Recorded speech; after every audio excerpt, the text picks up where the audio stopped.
gideyik, oğlan oğlan kalk gideyik, sigaranın fenerini yak gideyik. Ey güzel oğlan yanıma dolan, sigaranın fenerini yak gideyik. Ey güzel oğlan yanıma dolan.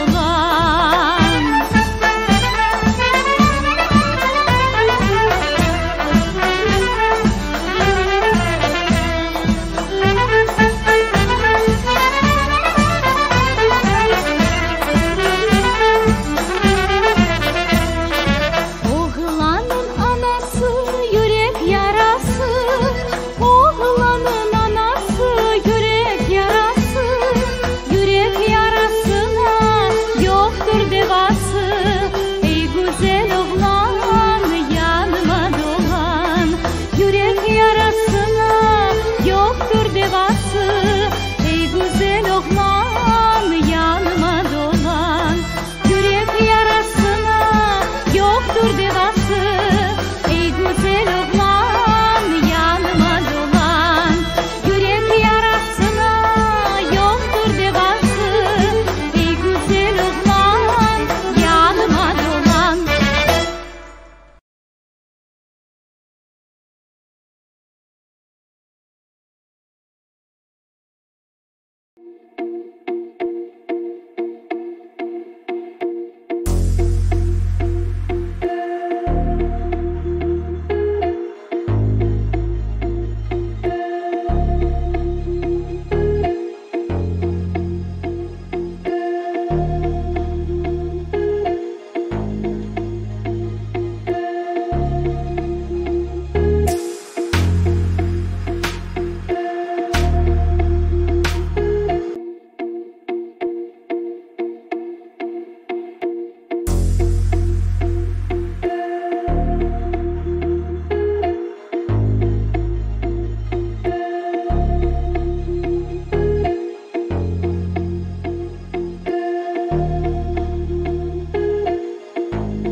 Tarihlerimiz 30 Aralık 2023, saatlerimiz 21.01'i gösterirken Genç Tatar 147. yayınıyla sizlerle beraberiz değerli dinleyicilerimiz.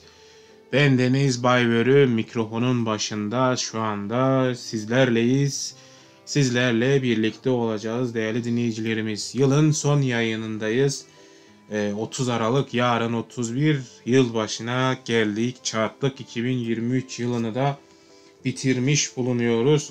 Yıllar bir takvim yaprağının yırtılması gibi o kadar çabuk geçiyor günler ve 2024 yılına giriş yapacağız. İnşallah güzel bir yıl olur diyelim ki zaten bu yayınımızda hem bu yılbaşından biraz bahsetmeye çalışacağız. Temennilerimizden, işte dileklerimizden vesaire sizlerle konuşmaya çalışacağız. Kırım Ahali Cumhuriyeti'ne değineceğiz ki Kırım Ahali Cumhuriyeti'nin kuruluş haftasındayız. 26 Aralık'ta yıl dönümüydü. Satranç turnuvamızdan gene bahsedebiliriz. Ve sizlerle elbette hasbihal etmek istiyoruz. Çünkü yılın son yayını. Bu yayınımızda sizlerle beraber olmak da istiyoruz değerli dinleyicilerimiz. yorumlarınızı, görüşlerinizi, önerilerinizi yayınımızı paylaşmanızı da rica ediyoruz. Diyelim efendim ve ben gene klasik açılışımızı bu sefer tek başıma mikrofonda sizlerle yapmak istiyorum. Umarım halinizi, hatırınızı sormak istiyorum. İnşallah iyisinizdir. Sağlığınız, sıhhatiniz yerindedir diyelim değerli dinleyicilerimiz. 30 Aralık akşamında bizimle beraber olduğunuz için sağ olunuz. Yılbaşı hazırlıklarınız nasıl gidiyor? Mesela onlardan da bahsedebilirsiniz.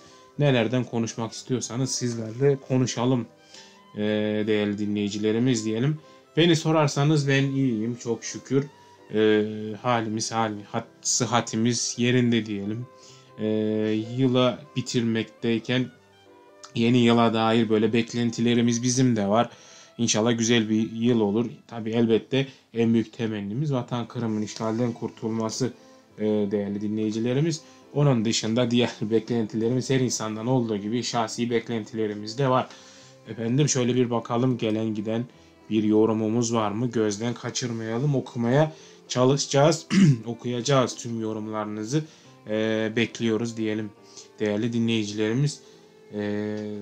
Dediğim gibi bu akşamki yayınımızda hem bir konu işleyeceğiz. Kırım Ahali Cumhuriyeti'ni yayıncımız Taha Bayraktar sizlere aktaracak. Sizlerden bahsedecek. Yaklaşık böyle bir Kırım Ahali Cumhuriyeti'ni şöyle diyeyim. İlerleyen zamanlarda yayınımızın bir 10-15 dakika sonra falan bu konumuza girmeyi planlıyoruz. Kırım Ahali Cumhuriyeti'nin nasıl kurulduğundan, işte hangi yollardan geçildiğinden, neler yapıldığından böyle tarihsel perspektiften, ki kendisi de bir tarihçi kimliğine de sahip biliyorsunuz. Tarihi açıdan sizlere aktarmaya çalışacak değerli dinleyicilerimiz. Onun dışında yılbaşı konusunu, işte yeni yıl beklentilerini daha çok yayınımızın ikinci kısmında sizlerle konuşmayı planladım.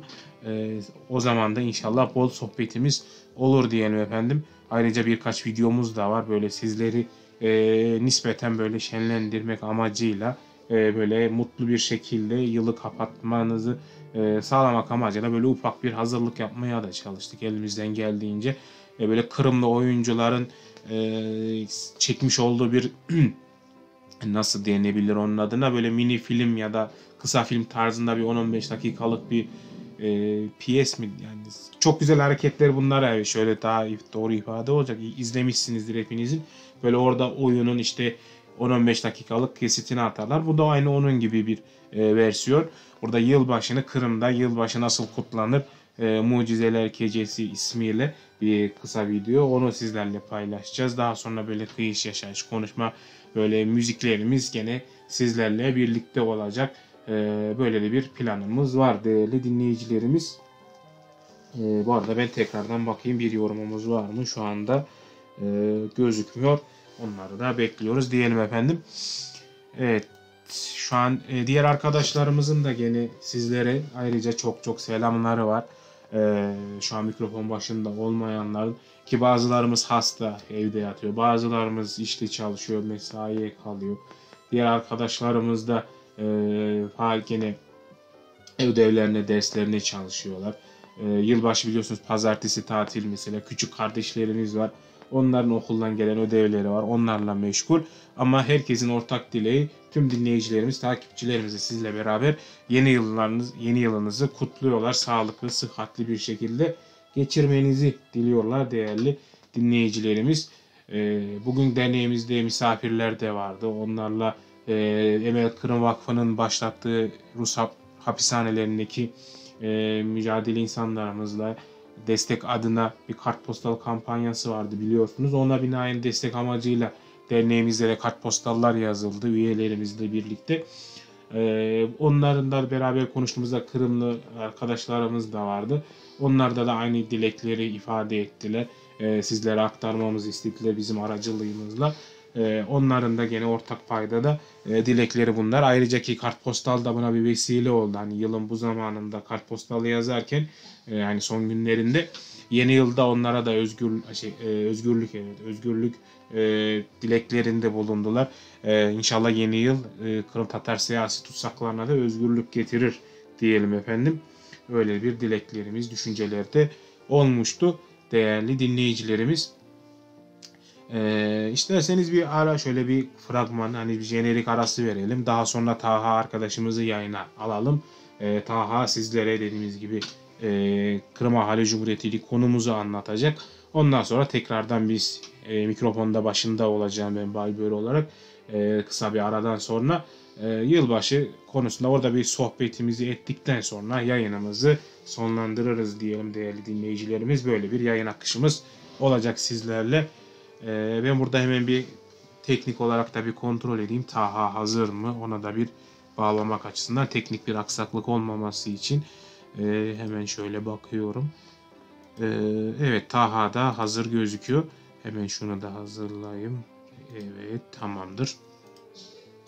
Evet değerli dinleyicilerimiz, Kırım Tatar tarihçisi olan yayın arkadaşımız, yayıncımız Taha Bayraktar Kırım Ahali Cumhuriyeti'nin kuruluş yıl dönümünde sizlere 106. yıl dönümünde Kırım Ahali Cumhuriyeti'ni anlatacak. Kırım Ahali Cumhuriyeti'nin nasıl kurulduğundan, neler yapıldığına ve nasıl sona erdiğini ve Numan Çelebican yolbaşçımızın nasıl şehit edildiğine dair de bilgileri vermeye çalışacak efendim. Biz burada mikrofonu ben bırakacağım. Mikrofonu Taha'ya uğurlayacağım. Uzaktan Bursa'dan bağlanacak kendisi. Oradan mikrofon başından Taha sizlere seslenecek değerli dinleyicilerimiz. Evet efendim. Kırım Ahali Cumhuriyeti'ne dair Kırım Tatar tarihçisi yayıncımız Taha Bayraktar'ın sunumu sizlerle. İyi dinlemeler efendim.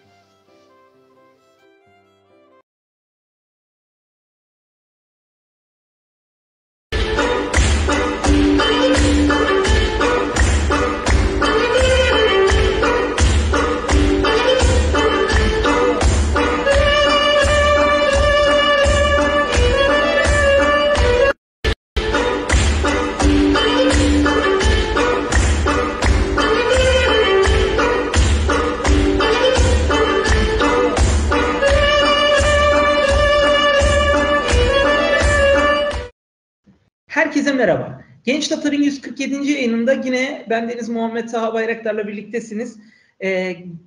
2023'ün son yayını tarih yayını oldu ve 2023'ün son yayınında beni gördünüz tekrardan. Bu seferki yayında Kırım Ahali Cumhuriyeti'ni konuşacağız sizlerle birlikte. 26 Aralık özel yayınında sizlerle birlikteyiz. Kırım Ahali Cumhuriyeti'ni öncesi ve sonrasıyla birlikte Kırım Ahali Cumhuriyeti'ne giden süreci konuşacağız ve akabinde Kırım Ahali Cumhuriyeti'ni konuşacağız ve sonrasında Kırım Ahali Cumhuriyeti'nin yıkılış sürecini konuşacağız. Kırım Halk Cumhuriyeti'nin yıkılış sürecini konuşacağız. Olayı 1. Bolşevik işgaline kadar getirerek yayını sonuçlandırmayı düşünüyorum.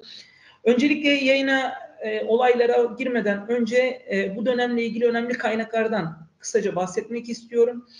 Dönemdeki yaşanan olaylar Türkiye cephesinde çeşitli gazetelerde yayınlandı. Orada Kırım'da yayınlanan çeşitli gazetelerde yayınlandı. Bu gazetelerden önemlisi şu an günümüzde erişilebilir durumda. Kırım Mecmuası, Türkiye'de yayınlanan Kırım Mecmuası'nda çeşitli belgeler ve bilgiler bulunmakta. Onun dışında dönemle alakalı orada yayınlanan gazetelere çok erişime açık olanları da var, olmayanları da var diyerek geçmek istiyorum. Bu dönemle alakalı en önemli kaynak bazı hatıralardır. Cafer Seyit Ahmet Kırmer'in kaleme aldığı bazı hatıralarda bizzat Cafer Seyit Ahmet Kırmer'in kendi dilinden yaşanılan hadiseleri okumak mümkün. Bunun dışında Edge Kırmal'ın çok değerli eseri Der National Kampf der Kırım Türk'ün çevrildi. Bu eser Kırım Türklerin Milli Mücadelesi adı altında Ötken Neşriyat'tan yayınlandı. Türkçesinde Erol Uğur Hoca tarafından çevrildi. Eser hakkında Hakan Kırımlı Hoca'nın çok değerli bir dipnotu var. Bu eserle ilgili olarak Hakan Hoca abidevi bir eser olarak söylüyor ve dönemin olaylarını çok derinlemesine bir biçimde anlattığını söyleyebilirim. Bu dönemle ilgili olarak, öncesiyle ilgili olarak Hakan Hoca'nın yine çok değerli bir eseri var. Profesör Doktor Hakan Kırımlı'nın Kırım Tatarlarında Milli Kimlik ve Milli Hareketler isimli eseri. Bu eser Türk Tarih Kurumu yayınları tarafından okuyuculara sunuldu. Bu eseri de yine okuyabilirsiniz. Bunun dışında, bu eserler dışında Yelagin'in çok da bir eseri var. Kamile Tekne tarafından bu eser çevrildi. Doğu Yayınları tarafından sunuldu. Bu eser Yelagin'e göre İnkılap yıllarında Kırım Tatarlarının Milli Hayalleri adı altında yayınlandı. Bu eserleri okuyarak dönemin önemli olaylarını görebilirsiniz. Aynı zamanda Kırım Dernekleri Genel Merkezi tarafından çok değerli dönemin hatiplerinden Osman Kemal Hatif'e ait Kırım Tatarlarının önemli olaylarını konu alan Gökbayrak Altında Milli Faaliyet isimli eserden de dönemin önemli olaylarını görebilirsiniz. Hakan Hoca tarafından çevrilen bu eser çevrildi deyimini kullanabiliriz. Evet, Türkçe'ye transkript, yani şu günümüz Türkçesine transkript edildi. Bu eserde Kırım Derneği Genel Merkezi'nin yayınlarından yine okuyabilirsiniz. Osmanlıca bilenler için de eserin orijinal aslı bugün İstanbul Büyükşehir Belediyesi kütüphanesine ait olan özel arşivde bulunmakta. Bu kitaba da bakabilirsiniz diyebilirim. Bu şekilde dönemin önemli birçok kaynağı var. Bu kaynaklara girmeden hani elimizdeki önemli kaynakların olduğunu belirtelim. Ya bu dönemle ilgili çok sayıda makale de var. Çok sayıda tez de var. Çünkü dönemin önemli isimleri üzerine yazılan tezler var ve bu tezler üzerinden anlatılan dönemi anlatıldığını da bilmekteyiz. Çok çeşitli el yazması eserlerin olduğunu da söyleyebilirim. Kırım Ahali Cumhuriyeti'ni anlatmadan önce tabii ki de Kırım Milli Uyanış Hareketi'ne girmek durumundayız. Yani Kırım Tatar Milli Uyanış Hareketi çok önemli bir hareket. Çünkü dünyaya nam salmış bir hareket ve Türk dünyasındaki birçok harekete de öncülük etmiş bir hareket. Çünkü hareketin lideri konumundaki olan İsmail Bey Gaspıralı. Gaspıralı günümüzde birçok Türk büyüğü arasında gösteriliyor ve dilde, fikirde, işte birlik şiarının da öncüsü kendisi. Hareketi ben 1883 yılına dayandırıyorum. Ama 1883 yılından önce Kırım Tatarlarının 1883 yılına giderken 1783 yılında, yani tam 100 yıl önce Ruslar tarafından işgal edildiği ve akabinde her türlü işkenceye tutulduğunu bilmekteyiz. Şöyle ki 1783 yılında işgal edildikten sonra Kırım'da deyim yerindeyse Ruslaştırma politikaları uygulanmaya başlıyor. Öncelikle topraklar, vakıf toprakları ve çeşitli topraklar ele geçiriliyor Ruslar tarafından. Burada zaten çok sayıda işkenceler yapıldıklarını da biliyoruz. İşgal akabinde öncelikle Kırım Tatarları deyim yerindeyse Ruslaştırma politikalarıyla eğitimleri, yani okulları tasfiye ediliyor. Bir kısım okulların başına cahil mollalar getiriliyor. Cahil mollaların dışında kütüphanelerin yakılıp yıkıldığı söylenir. Özel kütüphanelerin yakılıp yıkıldığı söylenir. Rus okullarının açıldığını biliyoruz.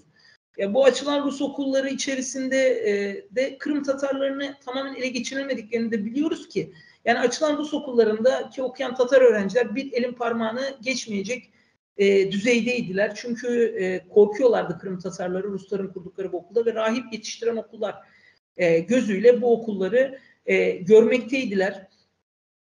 O sebeple gençlerini, çocuklarını bu okullara göndermemekteydiler. Kırım Tatarları zorunlu göçlere tabi tutuluyorlardı. Yani Kırım'da kalmamaları için ellerinden gelen yapılıyordu ve burada Ruslar kendilerince bir sınıf daha oluşturdular. Mirza sınıfı ve bu sınıfa çeşitli imtiyazlar verdiler. Kendi egemenliğini tanıyan sınıflara imtiyazlar verdiler. Bunun dışında halka zorbalıklar yapıldı. Bir süre sonra bu halk yakıldı, yıkıldı diye desek de daha doğru olacak. Çünkü küllerinden doğan bir halktan bahsediyoruz. Ben Kırım Tatar Milli Uyanış Hareketi'ni bir ankaya benzetiyorum. Bu anka küllerinden yeniden doğdu ve zirveye çıktı diye düşünüyorum. İsmail Bey Gaspıralı'nın ortaya çıkışı ve 1851 yılında İsmail Bey Gaspıralı dünyaya geldi. Daha sonra Avcıköy'de dünyaya geldi. Ve daha sonra kendisi büyüdü, yetişti. Kırım kültür ve geleneklerine uygun bir biçimde yetişti ve akabinde kendisi askeri okula, Voronej Askeri Akademisi'ne gönderildi. Bu akademiden sonra çeşitli olarak yaşadığı serüvenler var. Bu serüvenlere girmeyeceğim. Çünkü bu serüvenlere girersek konu daha da uzar, gider. Voronej Askeri Akademisi'ne girdikten sonraki durumları pas geçiyorum o yüzden. Ve 1883 yılına geldiğimizde bir tercüman, yani işgalin 100. yılına müteakip bir gazete imtiyazı veriliyor. Zaten İsmail Bey Gaspıralı bu gazeteyi kurmak için çok kez izinler istiyor, fakat bu izinler kendisine verilemiyor.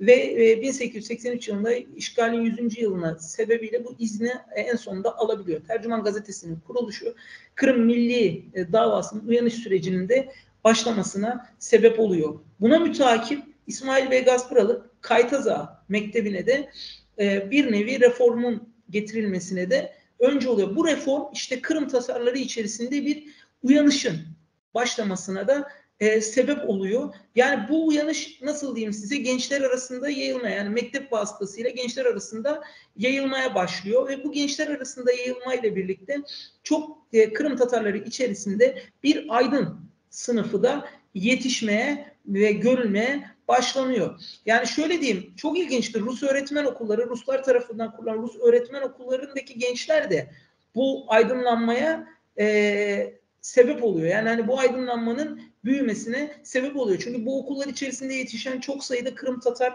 aydını var. Bu aydınların her biri bulundukları bölgelere giderek İsmail Bey Gaspıralı'nın başlattığı bu usulü cedid hareketinin büyümesine, gelişmesine sebep oluyor. Ancak bu gençler tabii ki de Gaspıralı'nın hani fikri hayatına ve zikri hayatına bir tık, Gaspıralı'nın şöyle bir hayatı var. Yani daha sakin. Bu gençlere göre daha sakin ilerliyor. Daha uygun ilerliyor. Ama bu mesela bu gençler daha alevli biçimde, bir tık daha dönemin sorumlulukları ve dönemin göstergeleri sebebiyle bir tık daha alevli ilerlediklerini biliyoruz. İsmail Bey Gaspıralı'nın başlattığı bu hareket zamanla büyüyor ve tüm Kırım'a yayılmaya başlıyor. Yani tüm Kırım'a yayılmaya başlarken şöyle diyebiliriz. Yani Gaspıralı İsmail Bey bir hareketin öncüsü oluyor ve bu hareketin öncüsü olurken de bu hareketin merkezi Bahçesaray bu arada. Bahçesaray'dan tüm Kırım'a yayılmasını görürüz. Tüm Kırım'a, hatta tüm Türk yurduna desek daha doğru olacak. Yani Kırım Tatarlarının başlattığı bu uyanış hareketi daha sonra tüm dünyada, tüm Türklerin bulunduğu coğrafyalarda öncü olacak. O dilde, fikirde, işte birlik şiarı tüm dünyada yayılmaya başlayacak. Gaspıralı'nın başlattığı 1883 yılındaki bu uyanış hareketi akabinde dedik, yani Rus öğretmen okullarında yetişen gençler artık yavaş yavaş teşkilatlanmaya başlıyorlar ve bu teşkilatlanma ilk olarak Genç Tatar adı altında, Yaş Tatar adı altında ya da bazı kaynaklara göre Milodi Tatari, ki Hakan Hoca bunu Milli Kimlik ve Milli Hareketler ismi eserinde, yani Kırım Tatarlarının Milli Kimlik ve Milli Hareketler isimli eserinde çok açık ve net bir biçimde belirtmiş. Milodi Tatari. Bunun sebebi de Osmanlı Devleti'nde den ziyade bu dönemde Rusya'da gerçekleşen bir hareketlenme var. Rusya'da efendime söyleyeyim meşhur bir nasıl derler, devrim oluyor, Rus devrimi ve bu devrimin akabinde Kırım gençleri de bir araya gelmiş durumda ve kendileri bir uyanış simgeleyen bir araya geliyorlar ve isimlerini Genç Tatarlar, Yaş Tatarlar olarak koyarak burada Kırım Tatarların haklarını savunmaya çalışıyorlar. Yani bu dönemde İsmail Bey Gaspıralı gazeteden zaten hani çeşitli yazılar yazıyor. Müslüman kongreleri falan düzenleniyor. Burada da Kırım Tatarlarının yeri haiz, kendilerini gösteriyorlar. Ve Duma'da da kendilerini hem Genç Tatar vasıtasıyla hem de toplantılarda İsmail Bey Gaspıralı vasıtasıyla, İsmail Lomanov vasıtasıyla ya da işte efendime söyleyeyim çok çeşitli isimler vasıtasıyla kendilerini göstermeye başlıyorlar. Yani genç Tatarlar hem içte etkin bir biçimde kendilerini göstermeye başlıyorlar, hem de Kırım'da kendilerini göstermeye, hem içte hem dışta, yani Müslüman kongrelerinde de açık ve seçik bir biçimde kendilerini göstermeye başlıyorlar. Tabii ki de İsmail Bey Gasparalı ve ekibinin de, yani İsmail Lomanov, İsmail Bey Gasparalı'nın ekibinden, onların da kendilerini gösterdiği biliniyor. Yani Kırım Tatarları biz buradayız demeye genç Tatarlar döneminde başlıyorlar. Zaten bu Duma dönemi çok bir dönem, hani nasıl diyeyim size, yani başlıyor 905'te, daha sonra hükümet bir şekilde bunu Stolpin döneminde bastırmayı başarıyor. Ancak Kırım Tatarları bu dönemde çok önemli işler yapmış. Yani şöyle söyleyeyim, Abdülreşit Mehdi gibi bir önderin Duma'ya girmesini sağlamış. Onun dışında Müslüman fraksiyon, yani Müslümanların kurduğu oradaki partide kendini, yani parti demeyelim çünkü Müslümanlar daha çok katetlerle ve çeşitli oluşumlarla işbirliği yapıyor. Ancak orada kendilerince oluşturdukları bir yapılanmada İsmail Lomanov'u da bir sözcü olarak oraya gönderdiklerini biliyoruz. Yani Kırım Tatarları bu döneme giderken öyle bazılarının gördüğü gibi bir değil, demokrasiden anlayan, demokrasiyi bilen bir yapılanmaya haizdiler. Yani İsmail Bey Gasparalı'nın başlattığı uyanış hareketini genç Tatarları bir yere taşıdı ve genç Tatarlarından alıp bir yere taşıyan bir ekibe de geçeceğiz yakın zamanda. Bunlara da değineceğiz. Ancak bu dönemde gerek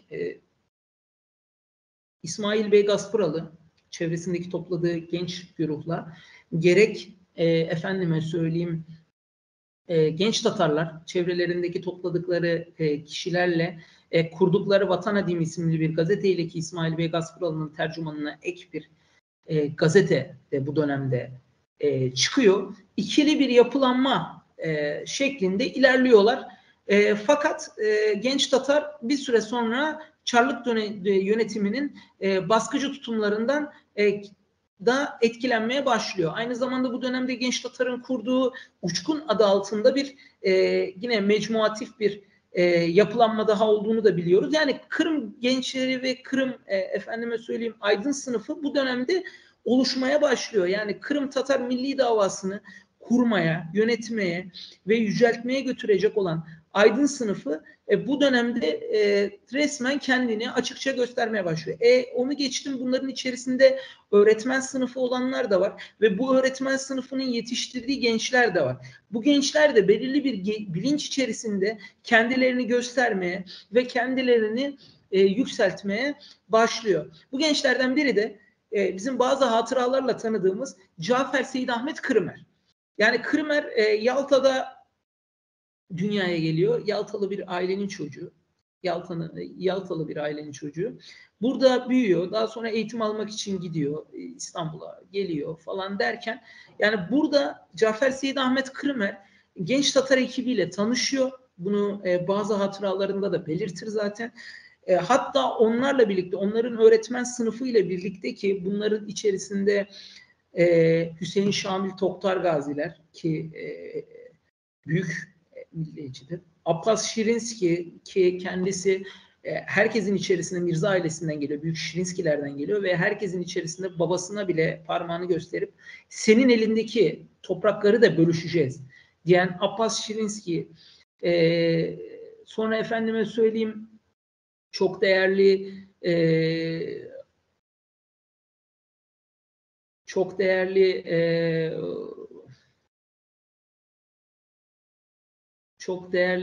Kırım Tatar Milli Aydın Hareketi'nin isimleriyle bir araya gelerek, bunlarla görüşüp çeşitli köyleri gezerek, şehirleri gezerek bir şeyler öğrenmeye başlıyor ve Kırım halkının durumunu görüyor. Zaten kendisi genç Tatar'ın önemli isimlerinden biri olan Cafer Odaman'a, o benim inkılap hocamdı der. Cafer Odaman sayesinde de şu an bazı hatıralar kitabı önümde. Yani Cafer Seyit Ahmet Kırımer kendisinin yetiştirilmesinde önemli yere gelen genç Tatarların ekibiyle burada tanışıyor. Hatta Hasan Sabri Ayvaz'da bir araya geldiğini biliyoruz. Onun dışında burada önemli isimlerle birlikte Kırım'ın önemli köylerini gezdiğini biliyoruz. Ve kendisi hatıratının her kısmında bu yaşadığı olayları heyecanla anlatıyor. Yani İstanbul'a dönene kadar, yani Kırım Tatar Milli Hareketi'ni başlatan, hareketini zirveye taşıyan güruhun İstanbul'da eğitim aldığını zaten anlatacağız.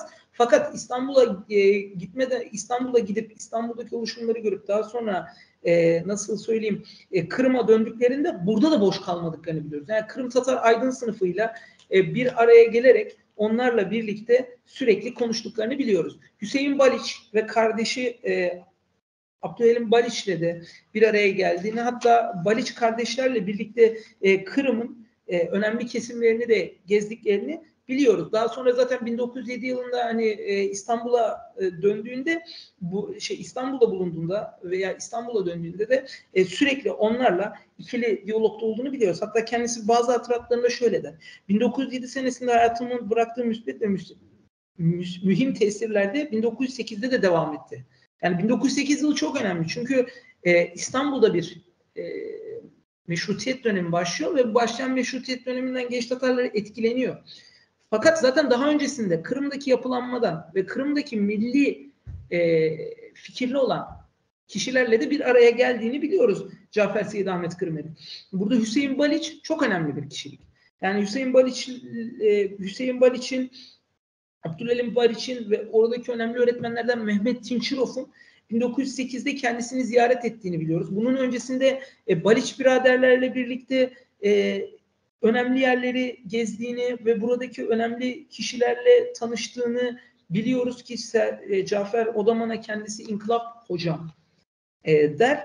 Onunla görüştüğünü ve fikirlerin tamamen kafasına yerleştiğini biz biliyoruz. Yani bu da otomatikman İstanbul'a döndüğü zaman orada Kırım Tatar gençlerini bir araya getirme düşüncesini de beraberinde getirecek.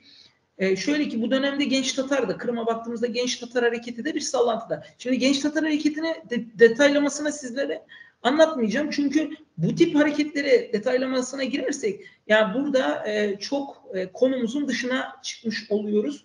Yani konumuzun dışına çıkmamak için de ben olayları size yüzeysel olarak geçiyorum. Yani bir hatam ya da bir şey olursa şimdiden affola diyorum. Çünkü yüzeysel. Bu her biri önemli olan bu olayları yüzeysel olarak geçiyorum.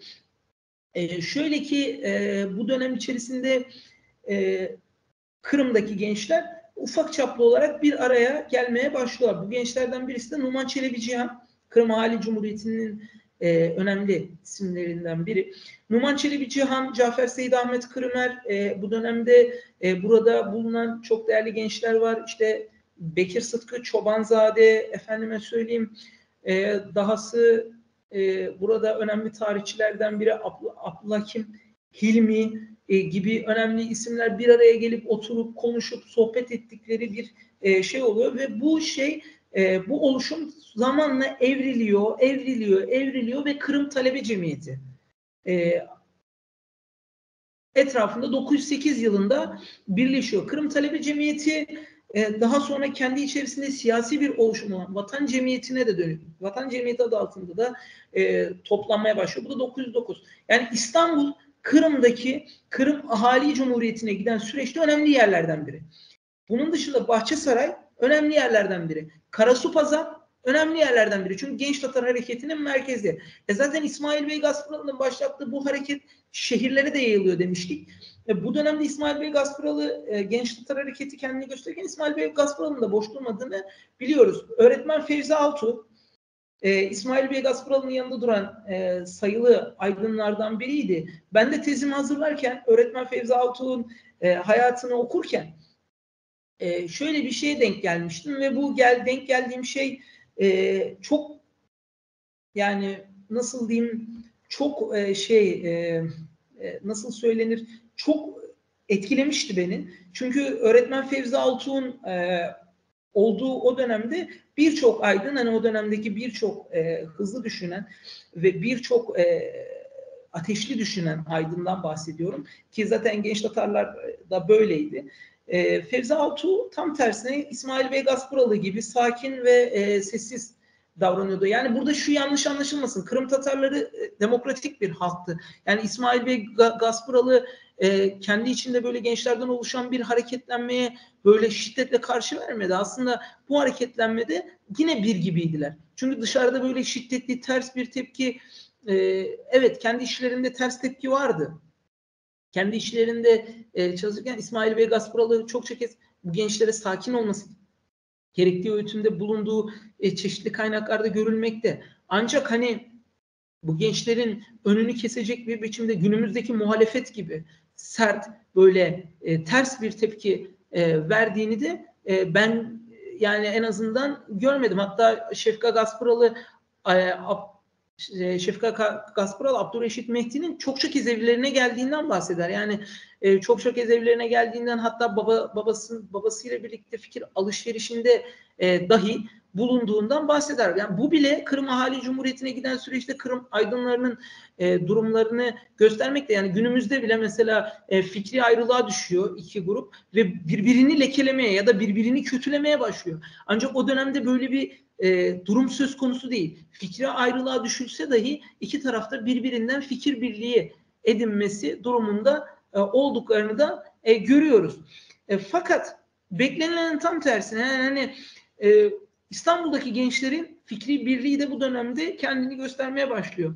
Yani bu dönemde yine İstanbul'daki gençler arasında da oradaki okullarda okuyanlar ve oradaki meşrutiyet havasını soluyanlar Kırım için çalışmalarına devam ediyorlar. İşte bu Vatan Cemiyeti. Vatan Cemiyeti çatısı altında çok sayıda kitap basıldığını ya da bu kitapların Kırım'a sokulmaya çalışıldığını bilinen bir durum. Onun dışında bu cemiyet içerisindeki gençlerin yazdıkları Tatar Yazgıçları, Yaş Tatar Yazgıçları isimli eser. Onun akabinde ekibin içerisindeki Abdülhakim Hilmi'nin çevirdiği Gülbin-i Hannan, yani ortaya koyduğu bir, şöyle söyleyeyim, Halimgir'e ait olan bir eserin düzenleyerek basılmasını sağladı Abdülhakim Hilmi. Yani buna benzeyen çok fazla olayı da görmekteyiz. Gençler yani boş durmuyordu İstanbul'da. Bir araya geliyorlardı, toplanıyorlardı ki Cafer Seyit Ahmet Kırmer bazı hatıralarında bunları detaylı bir biçimde anlatır. Fakat daha sonra zaten bildiğiniz üzere bu da Osmanlı Devleti içerisindeki belirli bir güruhun tepkisini çekecek ve Abdülhakim Hilmi ve çeşitli aydınlar da buradan nasibini alacak ki Cafer Seyit Ahmet Kırmer Fransa'ya, Sorbonne'a gitmek durumunda kalıyor. Bunun dışında da aydınlar çeşitli bir biçimde kendilerince Kırım'a gitmenin yollarını arıyorlar ve Kırım'daki hareketlerle de ikili diyalog halinde kalıyorlar. Yani şöyle söyleyeyim, Kırım'a gitmeleri ya da Kırım Türkiye'deki yani Türkiye Kırım Tatarları için akvatandır.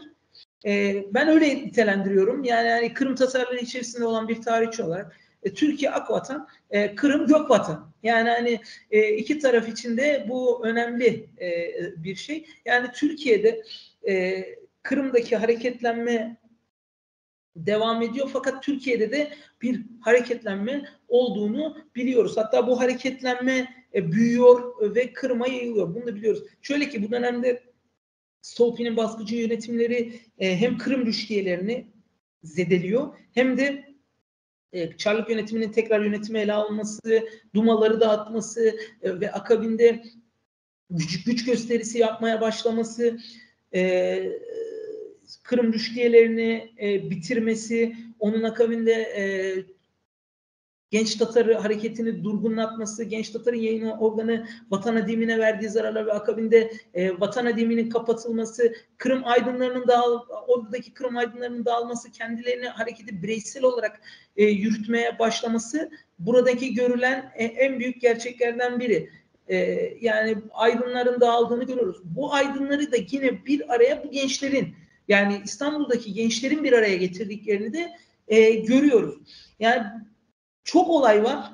Kusura bakmayın, yani kafamda bu olayları toparlamaya çalışıyorum. Toparlamaya çalışırken de bir yandan hani eksik bıraktığım ya da unuttuğum bir şey olursa şimdiden sevgili dinleyicilerimizden ben af diliyorum. Çünkü çok sayıda olay var ve bu olayları anlatırken emin olun hani yaşayarak anlatmaya ve yaşatarak anlatmaya da sizlere çalıştığımı da belirtmek istiyorum. Daha sonra bu olaylar yaşanırken Kırım'da Numan Çelebicahan'ın İstanbul'dan ayrıldığını biliyoruz. Bunun akabinde Cafer Seyit Ahmet Kırmer'in İstanbul'dan ayrıldığını biliyoruz. Tabii ki de irtibat kopmuyor. Bir şekilde bir araya geliyorlar ve bir şekilde Kırım'da tekrar bir araya geliyorlar. Kendilerini ufak çaplı da olsa göstermeye çalışıyorlar. Zaten aydın hareketleri var. Kendilerini göstermeye çalışıyorlar. Yani Cafer Seyit Ahmet Kırmer Fransa, işte Numan Çelebicahan Moskova'ya gidiyor. Moskova'da yaşadığı ayrı şeyler var. Fransa'da yaşanılan ayrı şeyler var. Sonra tekrardan Kırım'da bir araya bir şekilde geliyorlar. Bu Kırım'daki bir araya gelişleri burada tabii ki de onların burada bıraktıkları bir Bekir Sıtkı Çobanzade var. Bekir Sıtkı Çobanzade burada Galatasaray Üniversitesi'nden Galatasaray Lisesi'nden mezun oluyor. Kimi kaynaklara göre Galatasaray Lisesi, kimi kaynaklara göre İstanbul Sultanisi adıyla da yazar. Buradan kendisi gidiyor, Macaristan'a gidiyor. Ama onun dışında buradaki hareketlenmeler çok önemli. Çünkü Cafer Seyit Ahmet Kırmer olsun, Numan Çelebicahan olsun burada belirli bir etki bırakıyorlar. Ama harekete giden sürecin bence asıl kırılma noktası ki bu kırılma noktası Zincirli Medrese olaylarıdır. Zincirli Medrese olayları yine bir eğitim kurumu Kırım'daki siyasi dengeyi değiştiriyor. Kırım'da İsmail Bey Gaspıralı'nın ölümüne kadar tercüman dolu dizgin yayınlanıyor 1914 yılına kadar. 1914 yılında Kırım Milli Mücadelesi tekrardan el altından devam ediyor. Yani hani tercümanın yazdığı haberler var. İsmail Bey Gaspıralı'nın yaptığı geziler var ki şimdi geldi aklıma. Bu geziler çok önemli. Çünkü gerek Genç Tatar'ın önemli isimlerinden Hasan Sabri Ayvaz, gerek İsmail Bey Gaspıralı damadı Nesip Yusuf Beyli ile birlikte gerek Kırım Talebe Cemiyeti gerek Vatan Cemiyeti'nin düzenlediği etkinlikler vasıtasıyla cemiyetin önde gelen isimleri İsmail Bey Gaspıralı'yı İstanbul'da ağırlıyor. Hasan Sabri Ayvaz'la görüşüyor. Yani Kırım'daki birçok aydınla ikili diyalog halindeler. Zaten oraya gönderdikleri o eserler, o kitaplar yani kitap gönderme girişimleri var. Çeşitli girişimleri oluyor ki Kırım'daki o baskı durumunu kırmaya çalışıyorlar.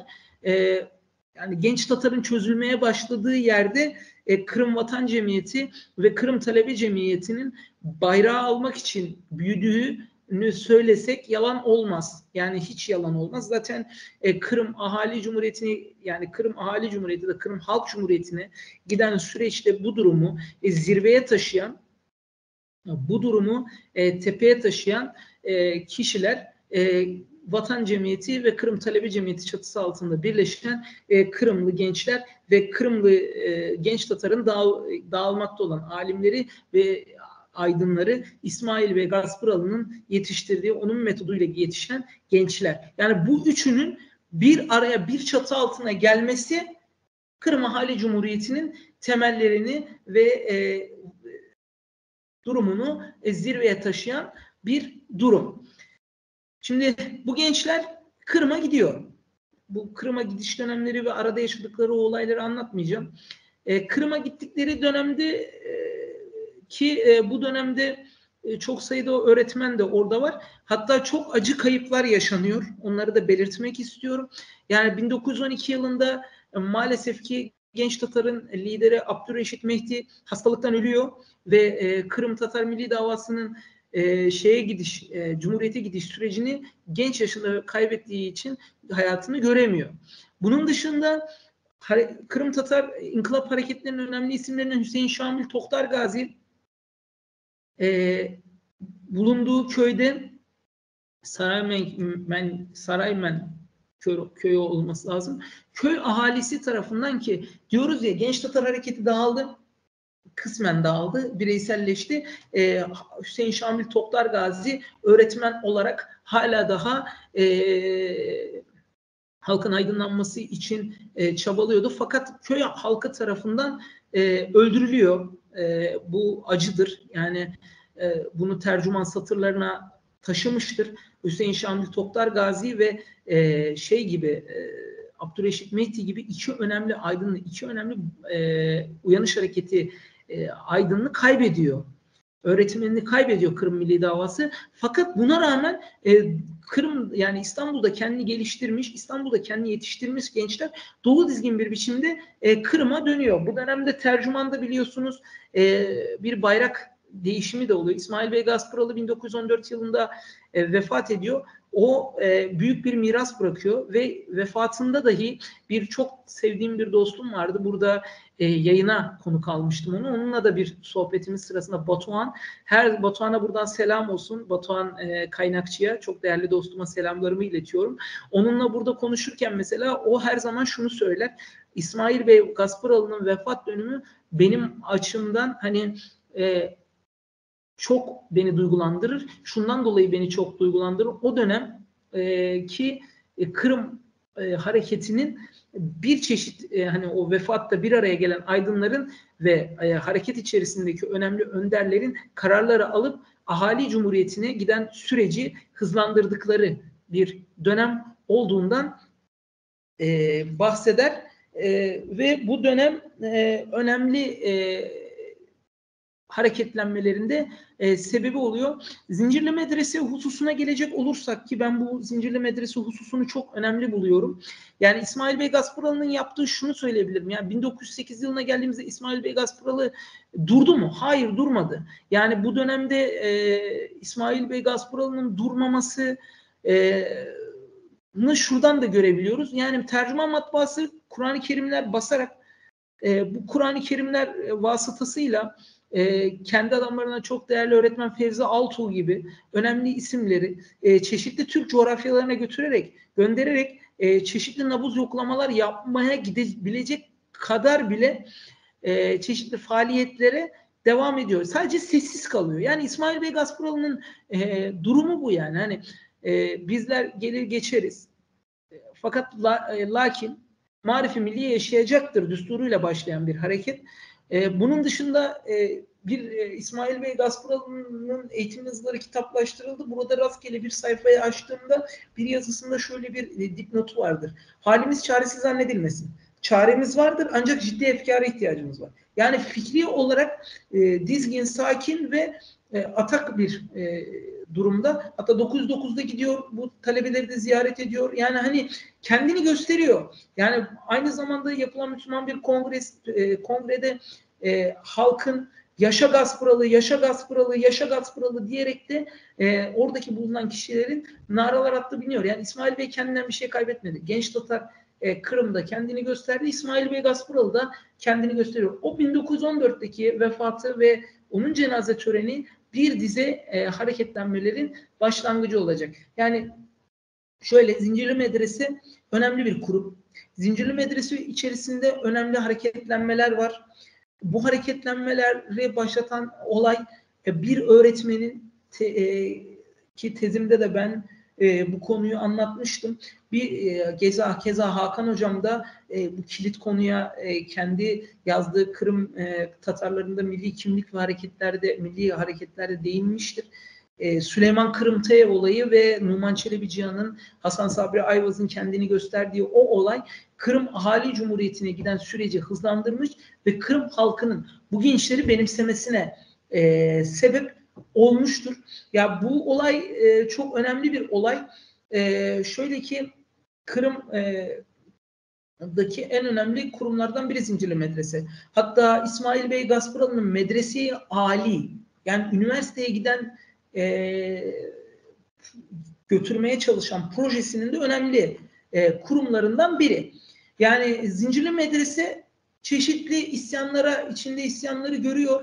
Öğrencilerden biri, hocalardan biri tarafından tokatlanıyor. Öğrenciler kendi aralarında isyanlar başlatıyor. Sonra bu dönemde Birinci Dünya Savaşı patlak veriyor ve Birinci Dünya Savaşı'nın patlak vermesi akabinde Zincirli Medrese çeşitli yaptırımlardan nasibini alıyor ve yani şöyle söyleyeyim, Rus ordusu burayı karargah olarak kullanmış belirli bir aşamaya kadar.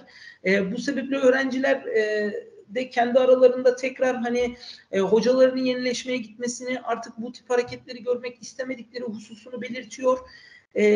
Derken yani Birinci Dünya Savaşı döneminde bir öğretmen durumu bu gençlerin ön plana çıkmasını sağlıyor.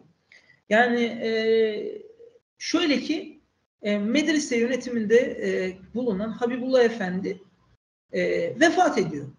Habibullah Efendi'nin vefat etmesi akabinde dönemin belediye başkanı Süleyman Kırımtayev buraya, bu medresenin başına onun yardımcısı Özenbaşlı Mustafa Efendi'nin geçirilmesini istiyor. Fakat buna Kırım halkı karşı çıkıyor. Yani başta da bu gençler karşı çıkıyorlar. Başta da Hasan Sabri Ayvaz'dan Abdülhakim Hilmi, ki Abdülhakim Hilmi o dönemde tercümanın önemli yazarlarından. Yani İsmail Bey Gaspıralı'nın mirası bir nevi Kırım Belediye Başkanı Süleyman Kırımtayev'e meydan okumaya başlıyor. Çok çeşitli yazılar yazıyor, şunu yazıyor, bunu yazıyor. Hatta şöyle de bir olay meydana geliyor. Bu olayı çok değerli hem Ömer Sami Arbatlı hem de Hakan Kırımlı Hoca eserinde çok şey anlatır. Ömer Sami Arbatlı da bunu Emel'e yazdığı Emel'de Ömer Sami Arbatlı da Emel'e yazılan hatıratlarında bunu belirtir. Yani Emel'deki hatıratlarında bu kurum gerçekten önemli bir geleceğin başlangıcı. Şöyle ki gençler ve aydınlar bu dönemde farklı bir kişinin kurumun başına geçmesini istiyor. Yani medrese Salacık'ta. Ya bulunduğu bir mekan olarak da yani bulunduğu mahallede çingeneler çok fazla. Bu çingeneleri Süleyman Kırımtayev şöyle bir şey var o dönemde Kırım'da. Öğretmeni başa getiren kişi halk. Baş müderrisi belirleyen kişi de halk. Süleyman Kırımtayev de sırf medrese üzerindeki haklarını kullanmak için Özenbaşlı Mustafa Efendi'nin gelmesi için şöyle bir şey yapıyor. O bölgedeki bulunan hani nasıl diyeyim alt tabaka insanlara zorla Özenbaşlı Mustafa Efendi'yi seçmesi için baskı uyguluyor. Bu dönemde Kırım halkı da başta Hasan Sabri Ayvaz olmak üzere Zincirli Medrese sadece Salacık'ın meselesi değil, tüm Kırım'ın meselesidir. Bu sebeple bizler şey yapacağız. Hani nasıl diyeyim size?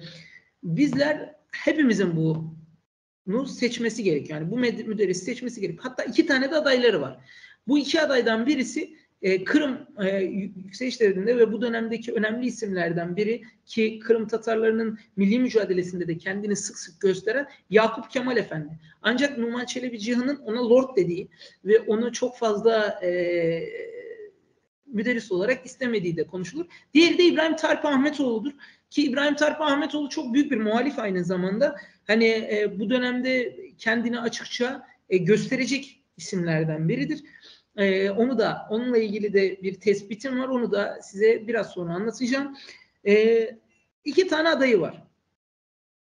Bu 2 isimden birinin olması gerektiğini söylüyor. Daha sonra bu 2 taraf birbirine düşerken Süleyman Kırımtayev Hasan Sabri Ayvaz'ı davet ediyor. Düelloya davet ediyor. Şimdi bazı kaynaklarda burada Hasan Sabri Ayvaz'ın Cafer Seyyid Ahmet Kırımer'in hatıratında Hasan Sabri Ayvaz'ı olarak gösterdi. Hani nasıl diyeyim? Çok geri planda kalan bir naif ruhlu bir insan gibi gösterdiğini söylerler. Ancak Numan Çelebi Cihan bu duelloyu tüm gençliğin duellosu olarak nitelendirip kendi üstüne aldığını biliyoruz ve bu duello Numan Çelebi Cihan'ın Süleyman Kırımtayev'i düelloya davet etmesi sonucunda daha da büyüyor. Ancak Süleyman Kırımtayev mizacı gereği çok korkak bir adam ve bu düelloyu tabii ki de kabul etmiyor. Çünkü Numan Çelebi Cihan sert bir insan. Yani onun duello teklifini hiçbir zaman gerçekleşmiyor. Ama onlardan öyle bir intikam alıyor ki yani bu düşünüyor ki hani herhalde Kırım halkını bitireceğini düşünüyor. Yani hani o yaptıkları için gençleri bitireceğini düşünüyor. Fakat tam tersine halkın gözünde bu gençlerin itibarını yükseltiyor bu durum.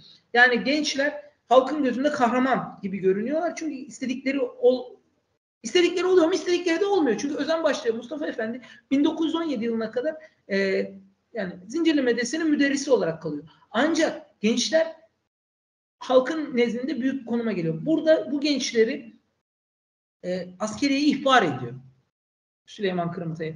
Halbuki askeriyeye ihbar ettiği bu gençler Kırım halkı tarafından daha sonra birisi vakıf müdürü, diğeri de müftü olarak seçilerek Kırım Ahali Cumhuriyeti'ne giden süreçte ana etmen oynayacaklarını fark etmiyor ve bu ana etmen oynayacak olan gençlerin ortaya çıkışında Süleyman Kırımtayev'in büyük bir etkisi olduğunu biliyoruz. Şimdi 1917 yılına kadar Cafer Seydi Ahmet Kırımer hatıratlarında o dönemde yaşadıklarını anlatır. Kendisi yedek subay olarak Rus ordusuna katılıyor. Cafer Seydi Ahmet Kırımer de çünkü onun Cafer Seydi Ahmet Kırımer yedek subay olarak Rus ordusuna katılıyor. Numan Çelebican'ın okuduğu okulların birçoğu Rus neslinde okul olarak sayılmadığı için statüsünde kabul ediliyor. Kırım halkı da bu gençlere bu gençler yokken müftü, birini de vakıf müdürü, vakıf idaresi müdürü olarak seçiyor. Bu durum, bütün bunlar yaşanırken Kırım zaten biliyorsunuz savaşlar falan filan meydana geldiği bir dönemde Kırım'da çeşitli kongreler başlıyor ki derken zaten 1917 yılında Çarlık idaresi yıkılıyor. Çünkü Çar yapılan baskılar neticesinde yani tahtını bırakmak durumunda kalıyor. Yerine de geçecek bir kişi olmadığı için Şubat ihtilali Rusya'da meydana geliyor. Bu ihtilal sonrası ise ilk toplantı Kırım Tatarları içerisinde Seyit Celil Hattat öncülüğünde düzenleniyor. Seyit Celil Hattat öncülüğünde düzenleniyor. Bu toplantının bunu da Yelagin'in ilgili eserinde okumuştum. Bu dönemde Kırım Tatar halkı sürekli bir araya getiriliyor. Sürekli konuşmalar yapılıyor ve bu konuşmalarda İbrahim Tarpi Ahmetoğlu ismi çok öne çıkıyor. İbrahim Tarpi Ahmetoğlu'nun konuşmaları oluyor. Seyit Celil Hattat'ın çeşitli olarak bir araya getirildiği bir var ve bunlardan ilki Kırım Müslüman toplantısı yapılıyor. Yapılan bu toplantı neticesinde 45 tane üye seçiliyor ve bu 45 tane üyenin başkanlığına Numan Çelebi Cihan seçiliyor. Daha sonra bu toplantının ikincisi 14-15 Ekim'de toplanıyor ve bu toplantıdan önceki yapılan bu toplantıda kadınların etkin olarak ortaya çıktığını görüyoruz ve 20 tane de kadının belki bu şekilde seçim içerisinde ya da bulunduğunu da biliyoruz. Şimdi şöyle söyleyeyim, bu 20 kadın bulunuyor. Fakat içten içe bir kaynayan sınıf var. Yani bunu da Edige Kırmalı'nın eserinde okumuştum. İçten içe kaynayan bir sınıf var. İbrahim Tarpi Ahmetoğlu kadınların bu kadar etkin olması gerektiğini her zaman karşı çıkıyor. Yani İbrahim Tarpi kendini sürekli her ortamda gösteriyor. Bu şekilde kendisini etkin olarak öne çıkartıyor. Fakat ilk muhalif etkinin bu dönemde görüldüğünü söylemek mümkün. İbrahim Tarpi kadınların kesinlikle kendini göstermesinden yana değil. Hatta 14-15 Ekim'deki toplantıda 20 tane kadının seçilmesi onu kızdıran noktalardan bir tanesi. Ve o muhalifliğini artık açık ve net bir biçimde göstermeye başlıyor. Fakat onun muhalifliği çok da önemli değil. Çünkü Kırım Tatarlarının milli lideri Numan Çelebican aynı zamanda bir ilahiyatçı ve kadınların yerini, Kırım Tatarlarındaki yerinin önemini açık ve net bir biçimde yaptığı, hatta Kur'an'dan göndermeler yaparak da buradaki halka açıkça göstermeye başlıyor. Bu dönemde Cafer Seydi Ahmet Kırımer Vakıf İdaresi'nden sorumlu demiştik. birçok şehri geziyor ve gezdiği birçok şehirde vakıf topraklarının tekrar devlet yönetimine bırakılması üzerine görüşmeler gerçekleştirdiğini de biliyoruz. Yani kadınlar kendilerini aktif bir biçimde gösteriyor. Şefika Gasparalı var bu dönemde. Birçok kadın ismi ön plana çıkıyor. Ancak bir yandan da muhalefetin bastırdığını görüyoruz. Netice itibariyle burada 7 Aralık'ta kurultay toplanıyor. Yapıldı. Kurultayın toplanması kararı bu arada 30 Kasım 1917'de de kurultay seçimi yapıldı. Yani kurultay azalarının seçimi yapılıyor ve bu seçim sonucunda 5'i kadın olmak üzere kurultay azaları 76 tane milletvekili seçiliyor. Bunlardan 5'i kadın. Bunu belirtelim. 2 gün yani 7 Aralık 1917'de kurultayın toplanması kararı alınıyor. Fakat kurultayın azalarının gelişleri döneminde de gelişleri ya da çeşitli olan olayları sebebiyle 9 Aralık 1917 yılında 2 gün gecikmeyle Bahçesaray'da toplanıyor. Şimdi şöyle, bu 9 Aralık'ta toplanmasının sebebi sonrasında da bir şey açıkça görülmeli. Yani kadınlara seçme ve seçilme hakkının verildiği ilk Türk-Tatar coğrafyası Kırım. Yani bu açıkça görülmeli ve Kırım Tatar halkının kadınları meclise taşıması bile ne kadar önemli olduğunu, yani Türk demokrasi hayatı açısından ne kadar önemli olduğu açık ve net bir biçimde görülmekte. Şimdi kurultay döneminde toplandığı zaman çok çeşitli kararlar aldığı görülüyor. Bu kararlar neticesinde kendisini 26 Aralık 1917'de anayasayı kabul ederek bir parlamento olarak kabul ettiriyor kurultay.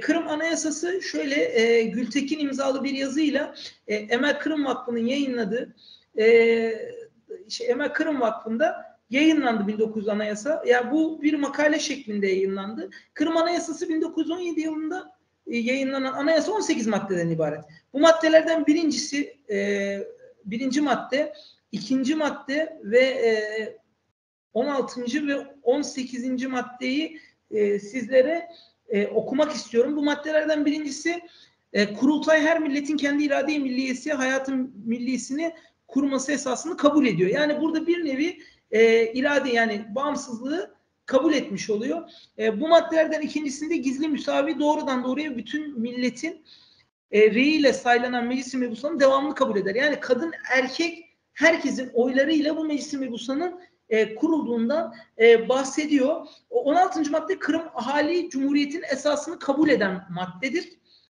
Bu maddede önemlidir. Yani Kırım Ahali Cumhuriyeti'nin varlığı bu madde neticesinde kabul ediliyor. Ve 18.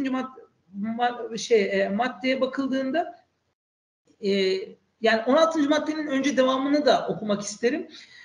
Hayati içtimaiyenin yaratılmasına elzem olan şahıs, ikametgah, kelam, vicdan, ittifak, içtimai matbuat, tatili, işgal hürriyetlerinden bahsediyormuş 16. madde. 17. maddeye göre de şöyle ki imtiyazların hepsi kaldırılıyor. Yani mirzalık, beylik, çelebilik, duhovnilik, duvaryanlık, kinazlık, mescanlık, purescanlık gibi ünvanlar ve onların verdiği imtiyazların hepsi kaldırılıyor. Yani herkes eşit. Artık bu saatten sonra ünvanların hiçbirisinin bir farkı yok. Hatta bu ilk oturumlarda falan Süleyman Kırımsev kalkıp sert bir konuşma yapmaya çalışıyor. Fakat yine Kırım Tatarlarını Süleyman Kırımteyev'in konuşmasına izin vermiyor. Süleyman Kırımteyev'in konuşmasına izin vermediği gibi de onu meclisten kovuyor. Yani bu dönemde mecliste çok önemli konuşmalar yapıldığı da biliniyor. Yani bu anlaşmalardan 18. madde ise kadın erkek eşitliğini ortaya koyduğunu görüyoruz. Kurultay musavat-ı beşer esasını kabul ettiğinde kadınların da erkeklerle beraber aynı haklara malik olduğunu ortaya koyuyor. Bunlar önemli. Anayasanın önemli maddeleri ni belirtelim. Yani önemli maddelerini de bu şekilde sizlerle paylaşalım. Anayasayla ilgili bu önemli makaleye ulaşmak istiyorsanız Gültekin imzalı Emel Kırım Vakfı'nın sitesinden Kasım-Aralık sayı 1 1960 yılında Gültekin imzalı makaleden de buradaki önemli maddelere de bakabilirsiniz. Şöyle ki burada 26 Aralık'ta kurultayı ilan edildi dedik. Burada önemli bir şey yapılıyor.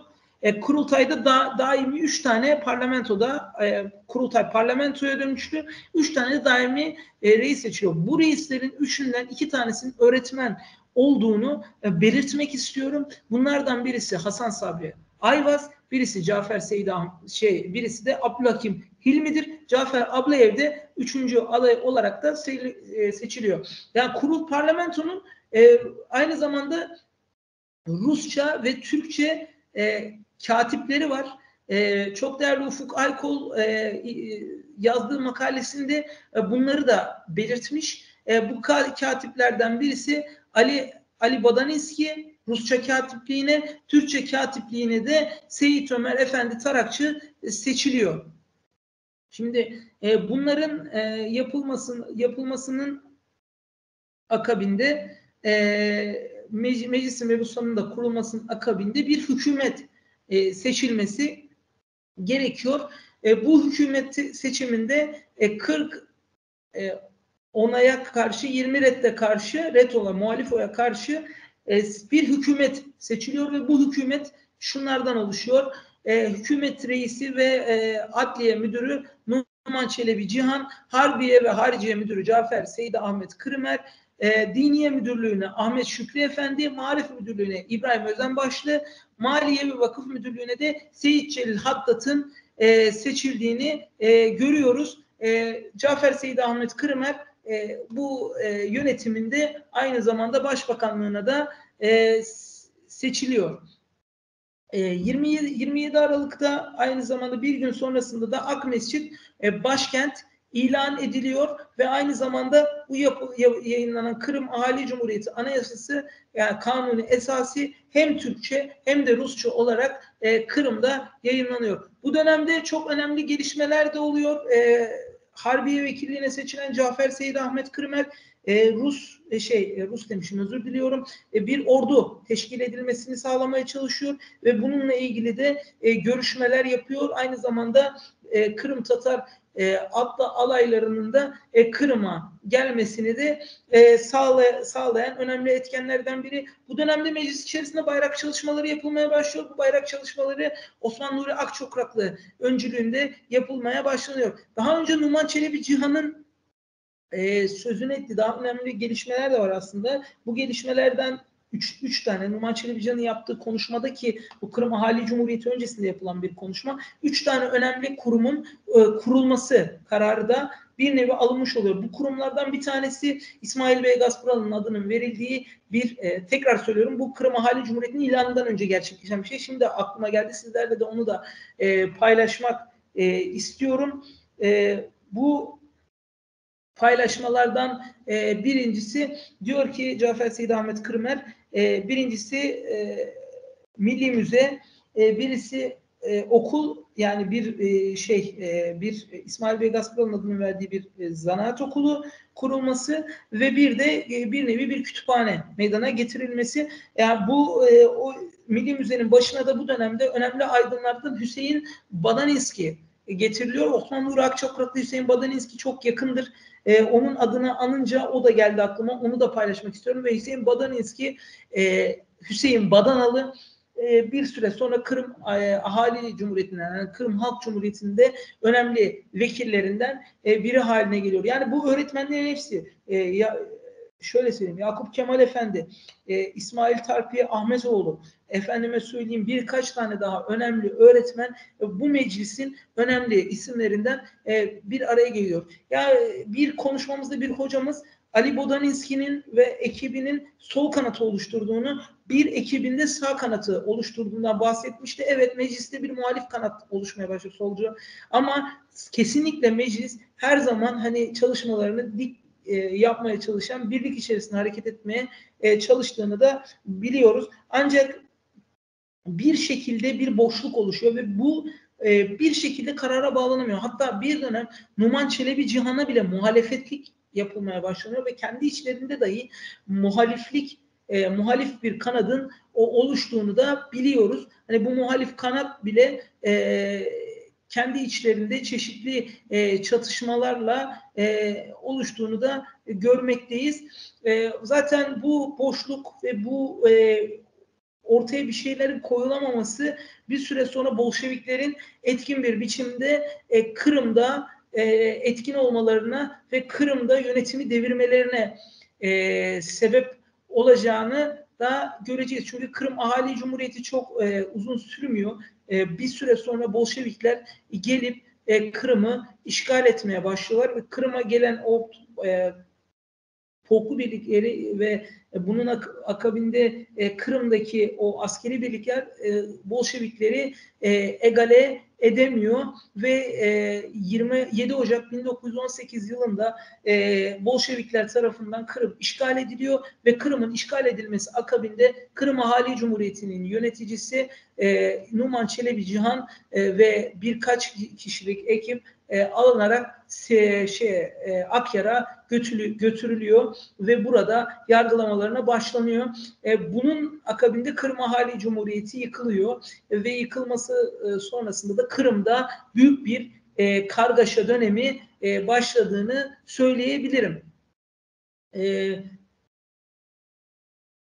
Yani Cafer Seyit Ahmet Kırımer Bolşeviklerden gizlenerek Türkiye'ye kaçmayı başarıyor. Hatta bu dönemde ben Trabzonluyum. Trabzon'a gelerek kaçarak yani Kırım'dan kaçarak aynı zamanda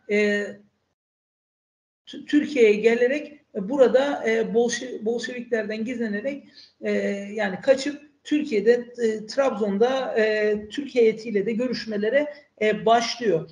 Bunun dışında Numan Çelebi Cihan şehit ediliyor. 23 Şubat 1918'de kurşuna dizilerek şehit ediliyor ve naaşı Karadeniz'e atılıyor. Karadeniz'e atıldığında Cafer Seyit Ahmet Kırımer onun ölüm haberini alıyor ve onun ölüm haberini aldığı zaman da bu durumu hatıralarında şu sözleriyle belirtiyor ve belirtirken de şunları söylüyor. Çok özür dilerim, onu hatıratından bulacağım ve sizlerle yapacağım. Yani şu şeyinde bile hani ısrarı var Cafer Seyit Ahmet Kırımer'in. Yani fikir ayrışmazlıkları, hani fikir aykırılıkları bir araya gelince bu fikir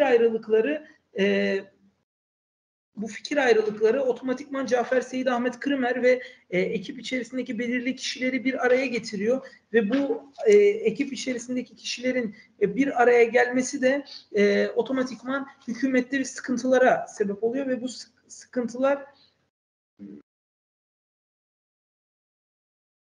da beraberinde getiriliyor.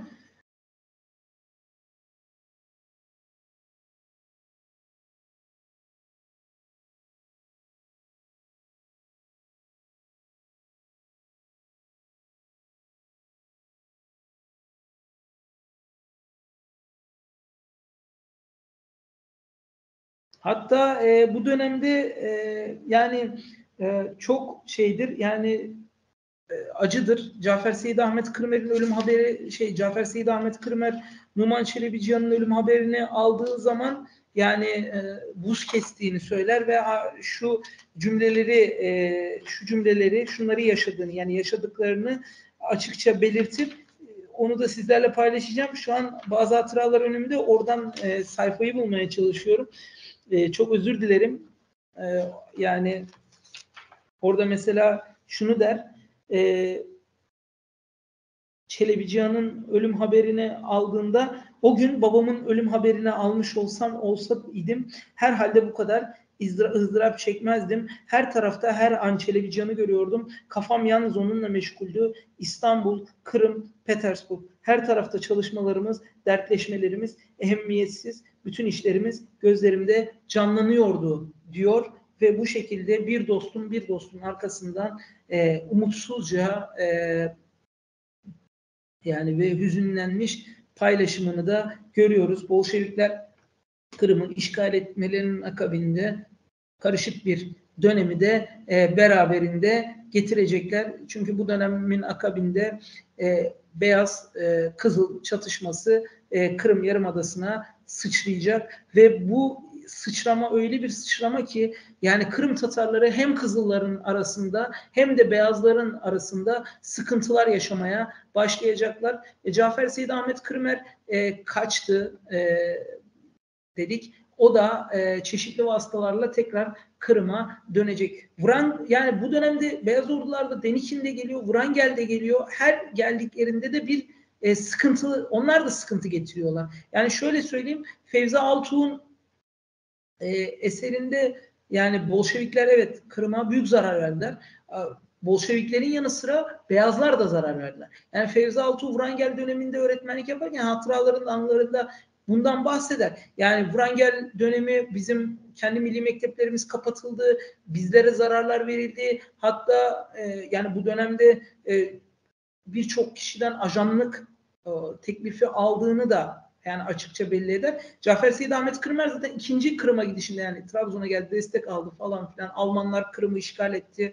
İşte ikinci gidişinde Kırım'a yanında bir öğretmen güruhu da götürüyor. Yani hani Kırım'ın yaşadığı sıkıntıları ve yaşadıkları sorunları Cafer Seyit Ahmet Kırmer farkında olduğu için bu Kırım'a öğretmen güruhunu da götürdüğünü söyleyebiliriz. Fevzi Altuğ yani o dönemde milli mekteplerimiz Wrangel döneminde kapatıldı. Sıkıntılar yaşadık. Yani Kızıllar ayrı bastırıyor, Beyazlar ayrı bastırıyor. Fevzi Altuğ'un Kızıllarla Beyazlar arasında yaşadığı sıkıntılar. Sonra yani Beyaz Ordu generali var bir tane Barovski, o bile tutup yani oradaki halkı cahil konumunda görüyor. Yani size baştan beri anlattım.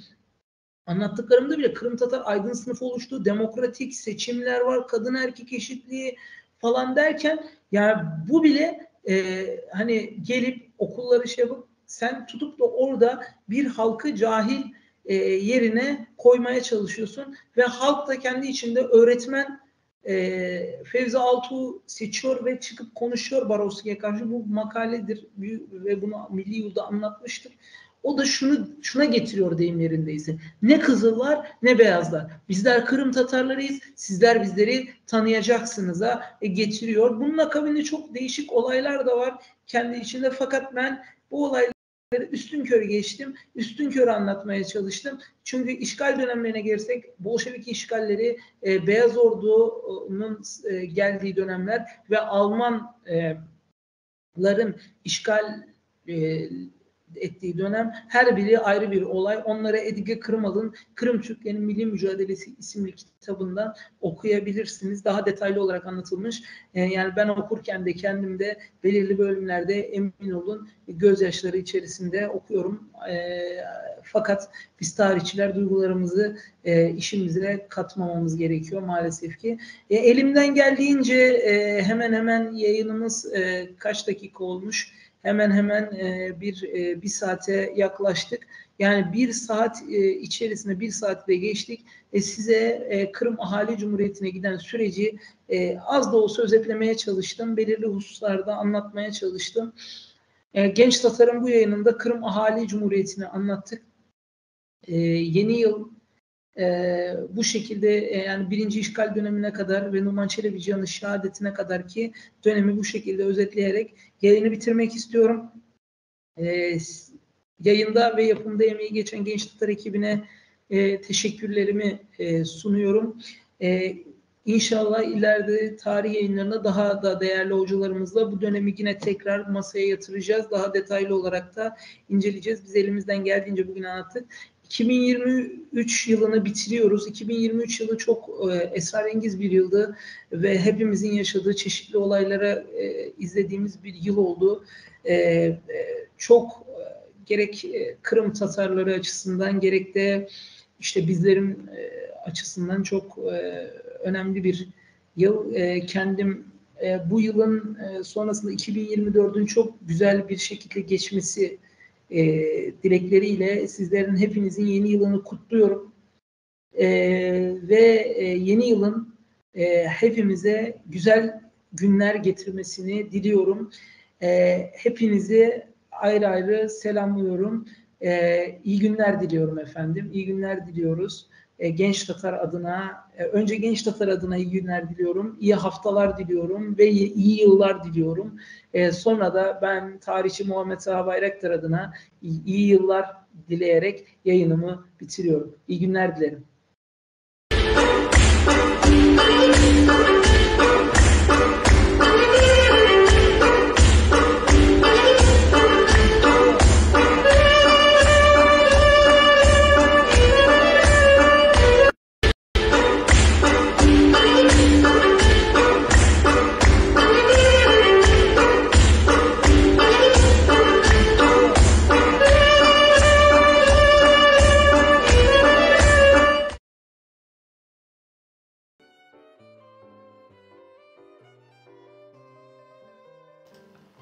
Evet değerli dinleyicilerimiz, saatlerimiz 22:18 olmuş. Bayağı da bir olmuş. 1 saat boyunca Taha Bayraktar'ı dinledik yaklaşık. Evet 1 saat, hatta 1 saati de geçti. Yani 1 saat 5 dakika mı 10 dakika civarında bir sürede tuttu. Derinlemesine anlatmaya çalıştı Taha. Çok teşekkür ediyoruz buradan ona da, yayıncımıza. Ağzına sağlık, emeğine sağlık diyelim. Değerli dinleyicilerimiz, Kırım Ahali Cumhuriyeti'ne ne olduğunu bir kez daha hatırladık. Cumhuriyetimizi yad ettik. Öneminin ne olduğunu fark ettik. Unutmadığımızı, unutturmayacağımızı da her 26 Aralık haftasında gününde olduğu gibi gösterdik. Ki geçen hafta tamamladığımız satranç turnuvası da bunun önemli bir örneği. Kırım Derneği Genel Merkezi'nin iş destekleriyle, maddi anlamdaki desteğiyle yaptığımız turnuvayı, organize ettiğimiz turnuvayı sorunsuz bir şekilde Allah'a şükür tamamladık. Turnuvadaki arkadaşlarımızın emekleri büyüktü, sağ olsunlar. Yaklaşık kaç bin, 7 bin, 5 bin, 3 bin, 5, 3, 8, 15 işte 13-15 bin matematiğimiz yetmedi efendim. O kadar çok para dağıtıyoruz ki turnuva ödülünde Kırım Derneği Genel Merkezi karşılıyor bu finansmanı. Parayı dağıttık. Azerbaycan'dan, Özbekistan'dan, Türkiye'den katılımcılar ödül sıralamasında yer aldı. Onların da tebrik ediyoruz bir kez daha. Sosyal medya hesaplarımızda duyurduk. Aynı zamanda canlı da yayınlanmıştık. Oradan ulaşabilirsiniz ayrıntılı bilgileri değerli dinleyicilerimiz. Güzel bir turnuva oldu. Diyelim, yayın esnasında yorumlar gelmişti. Hemen onları okuyayım. Nurten Bay, sağ olunuz Genç Tatar demiş. Sizler sağ olunuz efendim. Zeytullah Tuvan, iyi yayınlar Genç Tatar, iyi yayınlar Taha demiş. Taha arkadaşımıza selam göndermiş. Aynı zamanda bize de çok teşekkürler Zeytullah Tuvan. Nur Seda Demirkaya gelmiş, iyi yayınlar demiş. Böyle bir de gülücük yüz koymuş. Çok teşekkürler Nur Seda Demirkaya. Sizlere de selamlarımızı gönderiyoruz. Onun dışında yeni gelen yorumda başka şu an gözükmüyor. Gene yorumlarınızı beklediğimizi ifade edelim değerli dinleyicilerimiz. Evet, Taha'nın kapanışına doğru, sunumunun bitişine doğru ifade ettiği gibi yeni yıla bu yayınımız, son yayınımızla biz girmiş oluyoruz aslında. Ve dileklerimiz olacak elbette. Hayat, tabii ki de klasik olarak işte hayat hepimize sağlık, sıhhat, mutluluk, huzurluk getirsin. En önemli şey o. Dinleyin. Ama tabii ki de bununla birlikte hepimizin şahsi istediği elbette bir şeyler vardır. Hayata dair planları vardır. Yeni yılda şunu yapacağım, bunu yapacağım, şu olsun, bu olsun. İşte kimi tezi bitirmek ister. Onu ister. Kimi ders dönemini bitirmek ister. Kimi onu ister. İşte kimi sınavdan şu puanı alayım, atanayım der. Kimi de işte lisede okur, işte şu sınavı dersi geçeyim der. Üniversite sınavında iyi bir yeri kazanayım der. Falan filan. İnsanoğlunun isteği bitmez. İnşallah her kimse yeni yılda karşılanır. Allah verir diyelim. Herkes istediğini elde eder. Sağlığını korur, sıhhatini korur diyelim değerli dinleyicilerimiz. Ama bundan da ziyade önemli olan, tabii ki de bunu bu platformda ifade etmemiz gerekiyor. Vatan Kırım'ın özgürlüğünü, yani bu savaşın gidişatı ne olur bilmiyoruz ama inşallah bu sene 2024'te görmek nasip olur diyelim. İnsanlarımızın orada, halkımızın özgürlüğünü sağlıkla, sıhhatle yaşadığı günleri görmek nasip olur ümidini her zaman taşıyoruz değerli dinleyicilerimiz. Bunu bir kez daha ifade etmek istiyoruz. Yani 2018'de başladık bu yayınlara. Öncesinde de tabii ki de vardı ama Genç Tatar adıyla başladığımız 2018 dönemiydi. 2018'den bu yana 5 yılda 5 yıl başında demek daha doğru olur. 5 yıl başında hep bunu ifade ettik. Her zaman da ifade etmeye devam edeceğiz. Ki son nefesimize kadar mücadelemizde sürecek. Yani buna binaen yılmadan, bıkmadan, usanmadan hakkı savunduğumuzu, bu dileklerimizi de ifade edeceğiz diyelim değerli dinleyicilerimiz. Evet, şu an baktığımızda yeni gelen yorumda gözükmüyor. Saatlerimizde yaklaşık 22-23 olmuş. Totalde ne kadar bir yayın süremiz oldu? 1 saat 27 dakikalık yayın periyodunu da doldurmuşuz. 1,5 saate normal yayın süremize de yaklaşmışız değerli dinleyicilerimiz. O zaman isterseniz burada yayınımızı yavaş yavaş sonlandıralım. Ki yarın da yeni yıl. Herkes yeni yılını kutlayacak. Hazırlık yapmak isteyenler olabilir. Plan yapmak isteyenler, süslemek isteyenler, işte Noel Baba şapkası arayıp da bulamayanlar, gecenin bu saatinde sokaklarda gezenler olabilir. Onlara vakit tanımak adına yayınımızı yavaş yavaş kapatalım değerli dinleyicilerimiz. Ki biz de şu an bu yayını kapattıktan sonra ki ben Baybörü olarak naçizane yarın arkadaşlarımız bir organizasyon yapıyormuş. Böyle parti yılbaşı kutlaması adına. Onun için böyle şimdi fellik mağaza arayacağız. Ki burada ben şimdi Halakay'ı da kırdırmayı düşünüyorum. Halakay'la beraber gel seninle beraber gezelim diye. Ondan sonra onunla beraber böyle bir gezeceğiz. Yanımızda küçük kardeşimiz de var. Onunla beraber böyle bir turlayacağız değerli dinleyicilerimiz. Evet, 1,5 saatlik yayın periyodunu sonuç olarak burada tamamlamış bulunuyoruz. Genç Tatar 147. yayını 2023 yılının son yayını oldu. Böyle de bir tesadüfte Genç Tatar'a denk gelmesi ve mikrofonun da başında ben olmam benim için de güzel oldu. Umarız bu dönemki, bu seneki 2023 içerisinde yaptığımız yayınlarımızdan memnun kalmışsınızdır değerli dinleyicilerimiz. Faaliyetlerimizden, içeriklerimizden memnunsunuzdur. Sizlerin beklentisini karşılayabiliyoruzdur. İnşallah bundan sonraki dönemde de 2024'te de karşılamaya devam ederiz. İstekleriniz, beklentileriniz olursa bizlere her zaman ulaşabilirsiniz, yazabilirsiniz. Ya şunu da şöyle yapın ya da böyle yapın, şöyle olsun, böyle olsun dediğiniz şeyler varsa elimizden geldiğince onlara da yapmaya çalışacağız. Biz sizlerle birlikte varız. Sizlere hitap etmeye çalışıyoruz. Sizlerin istekleri, düşünceleri ne başımızın üstünde yeri var diyelim böyle tabiri caizse.